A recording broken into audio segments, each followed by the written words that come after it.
मुझे याद आती है पूर्व राष्ट्रपति और एक महान वैज्ञानिक डॉक्टर अब्दुल कलाम जी की वो बात। Where there is righteousness in the heart, there is beauty in the character. When there is beauty in the character, there is harmony in the home. When there is harmony in the home, there is harmony, there is an order in the nation. When there is order in the nation, there is peace in the world. ये एक सुनहरी बेड़ियां हैं जो हमने खुद इजाद की हैं अपनी गुलामी के लिए। ओह हद है, मतलब अब ये फोन भी आपको बेड़िया नजर आता है, कमाल है। जी हाँ, ये वो आग है जिससे रोटी भी पकाई जा सकती है और घर भी जलाया जा सकता है। और बदनसीबी से हम उस दौर से गुजर रहे हैं जो आज की नस्लों से रोटियां नहीं सेकी जानी। देखिए भाई साहब, मुझे ऐसा लगता है ना कि आपको इस मॉडर्न दुनिया से ना ज्यादा ही प्रॉब्लम है। आप क्या चाहते हैं, हम उस पुरानी अनकल्चर्ड दुनिया में वापस चले जाएं? क्या नाम है आपका? सौम्या। क्यों? सौम्या जी, पहली बात ये कि पुराना जमाना अनकल्चर्ड बिल्कुल नहीं था। वो कैसा था उसका तो हमें अंदाजा भी नहीं है। खैर छोड़िए, आप ये बताइए कि आपके हाथ में फोन किसका है? कांट यू सी, ये मेरे हाथ में है तो मेरा ही होगा ना। ये आपका फोन है, यानी आप इसके मालिक हो? जी।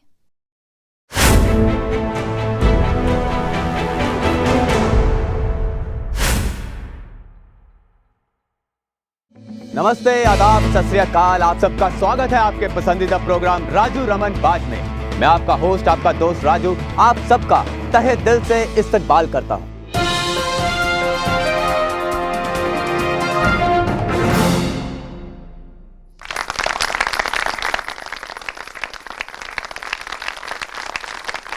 और आज का टॉपिक है आजादी।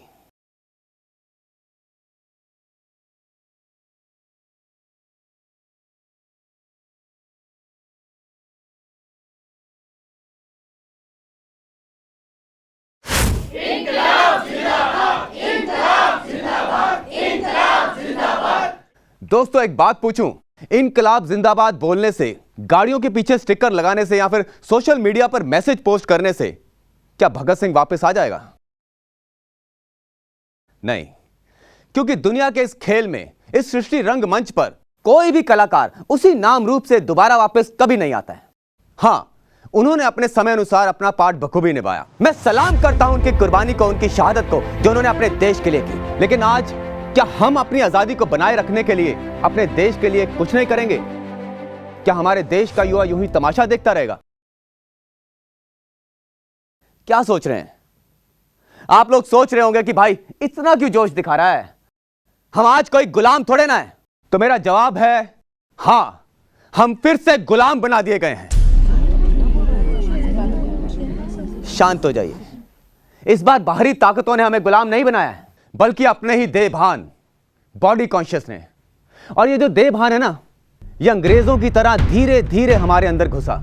दरअसल इसने तो हमें पता ही नहीं लगने दिया कि कब ये धीरे धीरे हमारे पूरे वजूद पर कायम हो गया। देह भान, body conscious, what is this all about? ये किस चिड़िया का नाम है भाई? बताता हूं। देखिए, जैसे अंग्रेज चुपके चुपके हमारे देश में बिजनेस करने आए और हमें आपस में लड़ाइयों में उलझाकर अपना गुलाम बना लिया, ठीक वैसे ही ये जो देह भान है ना, ये भी धीरे धीरे दबे पांव हमारे अंदर घुसा और इसने अपने दैहिक रसों में हमें उलझाकर अपना गुलाम बना लिया। और हैरानी की बात तो यह है कि इसकी गुलामी हमें इतनी भा गई कि हम इसे ही अपनी आन बान शान समझने लगे। मुझे लगता है अभी भी आपको कुछ समझ नहीं आया। चलिए मैं एक काम करता हूं, मैं आपको एक फिल्म दिखाता हूं जिसे देखकर शायद आपको समझ आ जाए कि मैं कहना क्या चाहता हूं।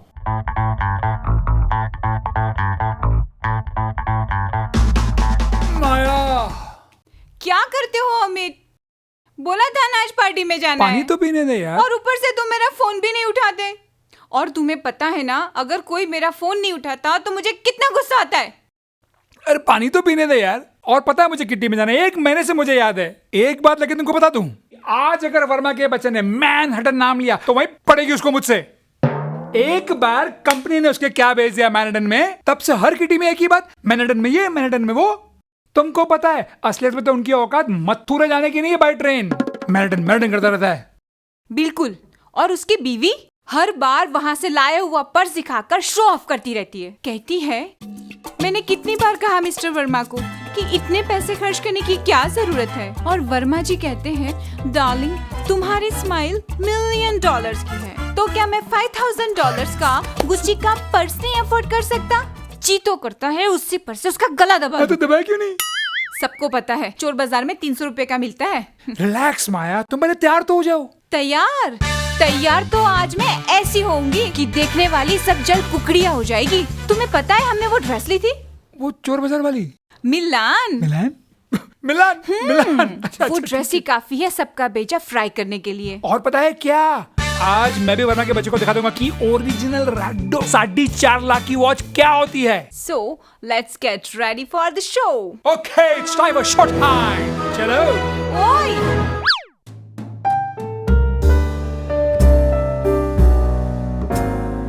मॉम डैड, हम दोनों बहुत बोर हो रहे हैं। और घर का खाना भी अच्छा नहीं लग रहा। राहुल, रिया, आप दोनों को मैंने मना किया था ना। रिलैक्स माया, आपको पहले कहा गया था ना कि हम बाहर जा रहे हैं। एंड यू, आपको घर का खाना पसंद नहीं है तो आप कुछ भी खाना बाहर से मंगा सकते हो।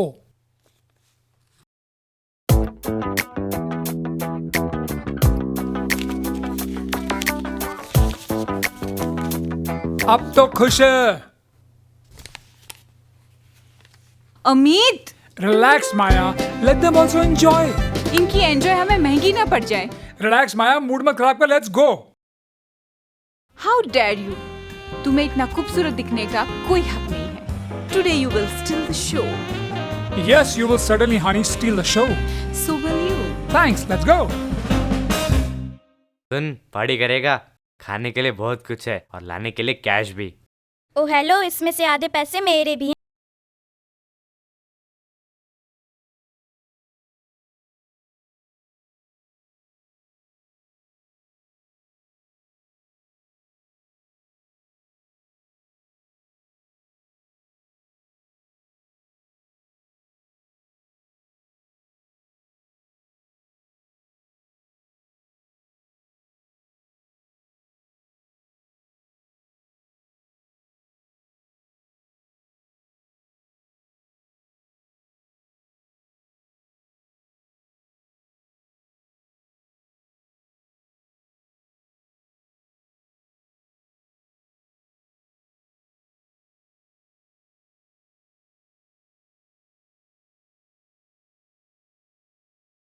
मेरे भाई ने है ना मिलान से। Just second.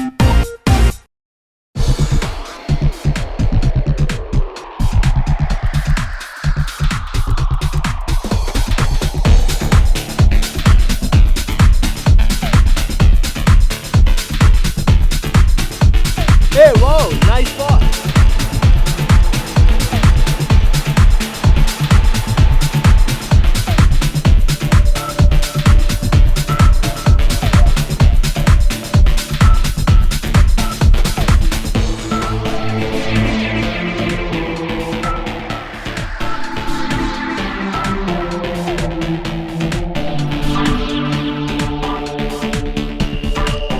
यहाँ पर कैसे आ गए? म्यूजिक मुझे ले आया।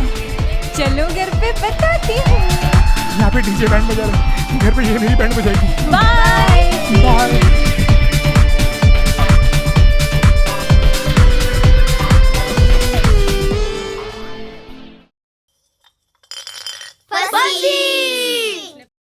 ट्रुथ या डेयर? ट्रुथ। एग्जाम में कभी चीटिंग की है? अबे यार, वो तो हमेशा ही करते हैं।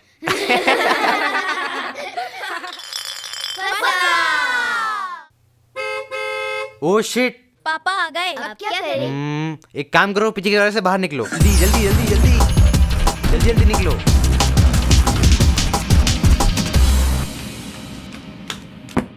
वो शीला की बच्ची को तो मैं अच्छे से जानती हूँ। उसका भाई है ना बड़ा इन्फ्लुएंशियल है, इसीलिए किसी ने मेरे गाउन की तारीफ नहीं की। इस वर्मा के बच्चे को छोड़ूंगा नहीं।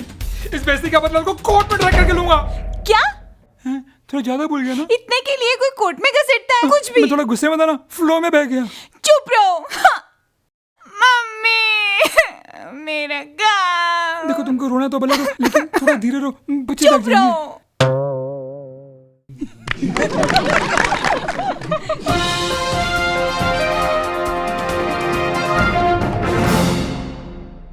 माफ कीजिएगा, ये कोई कॉमेडी फिल्म नहीं थी जिसपे आप लोग हंस रहे हैं या फिर तालियां बजा रहे हैं। उन्होंने अपनी मर्जी से तो ये घड़ी और गाउन खरीदा था, फिर क्यों लोगों से तारीफ की भीख मांग रहे हैं? ये भी तो एक देवभान का ही स्वरूप है। मैं आपसे कुछ पूछना चाहती हूँ, आप कहना क्या चाहते हैं? मतलब हम अपनी लाइफ एंजॉय ना करें? हाँ, मतलब हर रोज 15 अगस्त मनाएं?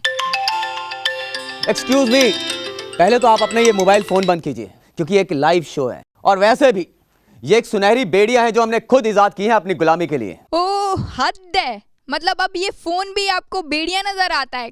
कमाल है। जी हाँ, ये वो आग है जिससे रोटी भी पकाई जा सकती है और घर भी जलाया जा सकता है। और बदनसीबी से हम उस दौर से गुजर रहे हैं जो आज की नस्लों से रोटियां नहीं सेकी जानी। देखिए भाई साहब, मुझे ऐसा लगता है ना कि आपको इस मॉडर्न दुनिया से ना ज्यादा ही प्रॉब्लम है। आप क्या चाहते हैं हम उस पुरानी अनकल्चर्ड दुनिया में वापस चले जाएं? क्या नाम है आपका? सौम्या। क्यों? सौम्या जी, पहली बात ये कि पुराना जमाना अनकल्चर्ड बिल्कुल नहीं था। वो कैसा था उसका तो हमें अंदाजा भी नहीं है। खैर छोड़िए, आप ये बताइए कि आपके हाथ में फोन किसका है? कांट यू सी, ये मेरे हाथ में है तो मेरा ही होगा ना। ये आपका फोन है, यानी आप इसके मालिक हो? जी। तो मालिक बन के रहो ना। आपको पता है इस फोन को बनाया गया था दूरियां मिटाने के लिए। इसने कितनी दूरियां पैदा कर दी हैं। आज अगर घर में 4 मेंबर हैं तो सभी के पास अपना स्मार्टफोन है। सबसे पहले इसने हमारी मेमोरी छीनी। पहले हमें कितने नंबर्स याद रहते थे, आज है आपको आपके घर के सभी मेंबर्स का नंबर याद। और दूसरी बात, इसने हमारे सारे संबंध छीन लिए। रिश्तों से ज्यादा हमें इस फोन से लगाव हो गया है। और जिस पुराने जमाने को तुम अनकल्चर बता रहे थे ना, उस पुराने जमाने में माएं अपने बच्चों के लालन पालन का पूरा ख्याल रखती थी और लोग वैल्यूज को वैल्यू देते थे। और आज वैल्यूज और वर्च्यूज की कोई वैल्यू नहीं। तो सोचिए कैसा होगा वो समाज जहां सिर्फ मैं और मेरे को पोषित किया जा रहा है, जहां प्यार, सद्भावना और त्याग को आउटडेटेड या फिर वेस्ट समझा जाता है। मुझे याद आती है पूर्व राष्ट्रपति और एक महान वैज्ञानिक डॉक्टर अब्दुल कलाम जी की वो बात। Where there is righteousness in the heart, there is beauty in the character. When there is beauty in the character, there is harmony in the home. When there is harmony in the home, there is harmony, there is an order in the nation. When there is order in the nation, there is peace in the world. और आज कौन संभाले इस मुसीबत को? बस पकड़ा दिया हाथ में फोन, ले बेटा फोन से खेल ले। और इसकी गुलामी इतनी बढ़ गई है कि दिल्ली और बेंगलोर जैसे शहरों में इसके डी एडिक्शन सेंटर खोलने पड़ गए। अरे दोस्तों, डरो उस वक्त से जब हर गली मोहल्ले में फोन के डी एडिक्शन सेंटर खोलने पड़ेंगे। अरे मैं पूछता हूं, क्या बेताबी है कयामत को इतना जल्दी बुलाने की? क्यों उतावले हो रहे हैं गिद्धों को महाभोज का निमंत्रण देने के लिए? अरे कुछ तो होश की दवा करो यारो। देखो, मैं ये नहीं कहता कि एंजॉय मत करो। अरे एंजॉय करो, आत्मा है ही सुख स्वरूप। लेकिन ऐसे सुख का क्या चाटना जो आपकी खुशी छीन ले। बैठ जाओ सौम्या। तो देवभान मतलब क्या करें? देखिए, जिंदगी जीने के 2 तरीके हैं, एक सोल कॉन्शियस और एक बॉडी कॉन्शियस। सोल कॉन्शियस यानी मैं आत्मा, इस शरीर की मालिक। और बॉडी कॉन्शियस वो तो आप सब हो ही, यानी आप अपने को शरीर मानते हो। ओ भाई साहब, क्या शरीर लगा रखा है। मेरा नाम राम सिंह है और मैं अपने आप को नरेंद्र मोदी बन के घूमू गया। राम सिंह जी, आप बिल्कुल सही कह रहे हैं। जैसे ही आप हमारे माननीय प्रधानमंत्री श्री नरेंद्र मोदी जी की आवाज और अंदाज लेकर दुनिया में घूमोगे तो बड़ा मान सम्मान मिलेगा। लेकिन एक बात बोलूं, जैसे ही दुनिया को आपकी हकीकत पता चली, लोग तो आपका जो हाल करेंगे, पुलिस वाले अलग से नहीं। देखिए, जो आप है ही नहीं वो बन के घूमोगे तो प्रॉब्लम तो होगी ना। उसी तरह आप बॉडी हो ही नहीं तो बॉडी बन के घूमोगे तो टेंशन और डिप्रेशन तो होगा ही ना। प्रॉब्लम बॉडी में नहीं, देह में नहीं, देह के भान में है। आज से 40-50 साल पहले इतना देहभान नहीं था। अच्छा, आप बताइए ना अंकल जी, आपने तो वो दौर देखा है ना। आज से 20-25 साल पहले भी डिप्रेशन नहीं था, चाहे पैसा इतना नहीं था पर आपस में प्यार काफी था। अरे आज तो अपनी अपनी ढोलकी और अपना अपना राग होता है। अंकल, आप बिल्कुल सही कह रहे हैं। जो स्मृति में होगा वही तो बाहर आएगा ना। अच्छा, आप में से मेजर ध्यानचंद जी का नाम कौन कौन जानता है? वाह, लगता है सभी हॉकी प्रेमी बैठे हैं यहां पर। यह बात है 1936 की, जब जर्मनी में world cup hockey final match खेला जाना था भारत और जर्मनी के बीच। 25,000 लोग और उनके बीच बैठा था दुनिया का सबसे बड़ा तानाशाह हिटलर। 16-1 से रौंद दिया था भारत ने जर्मनी को। अकेले 15 गोल दागे थे मेजर ध्यानचंद जी ने। और जैसे ही मैच खत्म हुआ, हार से तिल मिलाए हिटलर ने मेजर ध्यानचंद जी को अपने पास बुलाया और पूछा कि आप हॉकी के अलावा क्या करते हैं। मेजर ध्यानचंद जी ने कहा, मैं एक लॉन्स नायक हूं, फौजी। हिटलर मुस्कुराया और बोला, हॉकी का जादूगर और एक सूबेदार? आपके देश ने आपको इतना ही दिया? आप आज से ही, बल्कि अभी से जर्मनी से खेलो। आपको फील्ड कमांडेंट बनाता हूं। दुनिया के सारे ऐशो आराम आपके पास होंगे। पता है मेजर ध्यानचंद जी ने क्या जवाब दिया? उस भारत के सपूत ने कहा, हिटलर साहब, इंपॉर्टेंट ये नहीं कि देश ने मुझे क्या दिया, इंपॉर्टेंट ये है कि मैंने अपने देश को क्या दिया। मैं तो सिर्फ अपने देश के लिए खेलूंगा, चाहे कुछ भी हो जाए। पता है क्यों? क्योंकि अंदर एक जज्बा था अपने देश के लिए कुछ कर गुजरने का, मर मिटने का। और आज हम अपने देश को ही कोसते रहते हैं कि देश ने हमारे लिए क्या किया। चाहे कुछ भी हो जाए, हम पॉलिटिशियंस या फिर पुलिस वालों के ही दोष देते हैं। मैं आपसे पूछता हूं कि कौन सा ऐसा विभाग है या फिर कौन सा ऐसा डिपार्टमेंट है जहां पर करप्शन ना हो? अरे सोचो, 1936 में जब वो मैच खेला गया था तो क्या सुविधाएं रही होंगी? अंग्रेजों का राज था, पर फिर भी अंदर में एक जज्बा था अपने देश के लिए मर मिटने का, अपने देश के लिए कुछ कर गुजरने का। लेकिन आज इस सोच को इमोशनल फूल समझा जाता है। अरे साइंस के चमत्कारों को सलाम करने वालों, आप खुद भूल गए कि आप कितने चमत्कारी हो। अरे आप लोगों का ही गायन है ना, जो भगवान के कार्य में लगे और हनुमान जैसे अपनी शक्ति भूल गए, और जब शक्ति याद दिलाई तो मुसीबतों का पहाड़ तक उठा लाया। पर आज हमें लगता है ये तो किसी और की बात है, हम थोड़ी ना थे उस समय में। पर याद रहे, हे अर्जुन, कभी वो समय ही नहीं था जब मैं नहीं था, तुम नहीं थे, या ये सारे लोग नहीं थे। और वो समय भी नहीं होगा जब मैं नहीं होऊंगा, तुम नहीं होंगे और ये सारे लोग नहीं होंगे, क्योंकि हम ही थे, हम ही हैं और हम ही होंगे। Excuse me, brother. Have you called here to hypnotize us? No, ma'am. I called to dehypnotize. मैं ये नहीं कर सकता। मैं अपाहिज हूँ, मैं बूढ़ा हूँ, मैं छोटी जाति का हूँ, मैं ये शरीर हूँ। पता है, आप इसमें से एक भी नहीं हो। Over a period of time आपको हिप्नोटाइज किया गया है। अच्छा, आप मेरे एक सवाल का जवाब दीजिए। राजा का बच्चा राजा, भिखारी का बच्चा भिखारी, और दाता का बच्चा दाता का बच्चा मंगता। भगवान मुझे ये दे दो, वो दे दो, कभी ऊपर, कभी नीचे, कभी इधर, कभी उधर।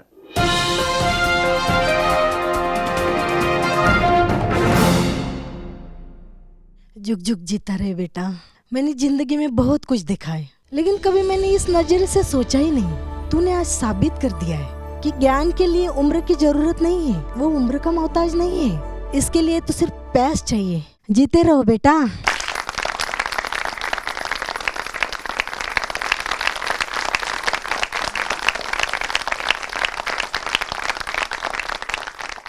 दोस्तों, आज हम उस दौर से गुजर रहे हैं जहां बहुत से गुरु गोसाई, थिंकर्स, फिलोसफर्स, मोटिवेशनल स्पीकर्स दिन रात अलग अलग ढंग से हमें ज्ञान की शिक्षाएं दे रहे हैं। पहले ज्ञान का इतना भंडार नहीं था, लेकिन आज ज्ञान का इतना प्रकाश होने के बाद भी चारों तरफ अंधेरा ही अंधेरा है। हम मॉरली, एथिकली, स्पिरिचुअली गिरते ही जा रहे हैं। पता है क्यों? क्योंकि ज्ञान तो बहुत है, उसे इंप्लीमेंट नहीं कर पा रहे हैं। छोटी छोटी बातें सहन नहीं होती तो ज्ञान की बड़ी बड़ी बातें कैसे घुसेंगी? पता है, ये जो देवभान है ना, ये अंदर घर करके बैठा है। जब तक हम इसे खत्म नहीं करेंगे तब तक हम अपनी सच्ची आजादी मना ही नहीं सकते। और जिस दिन हम इसे खत्म कर देंगे उस दिन हम खुद के सांस लेंगे एक ऐसी दुनिया में जहां पर कोई डर नहीं होगा, कोई भय नहीं होगा, जहां सिर्फ प्यार और सद्भावना होगी। दोस्तों, समय सीमा कम है और कहने के लिए बहुत कुछ, और जाते जाते मैं सिर्फ इतना कहना चाहूंगा कि अगर आप भी सच्ची आजादी मनाना चाहते हैं, इस देवभान को खत्म करना चाहते हैं, तो आज ही अपने नजदीकी ब्रह्मा कुमारी सेवा केंद्र पर संपर्क करें। जय हिंद।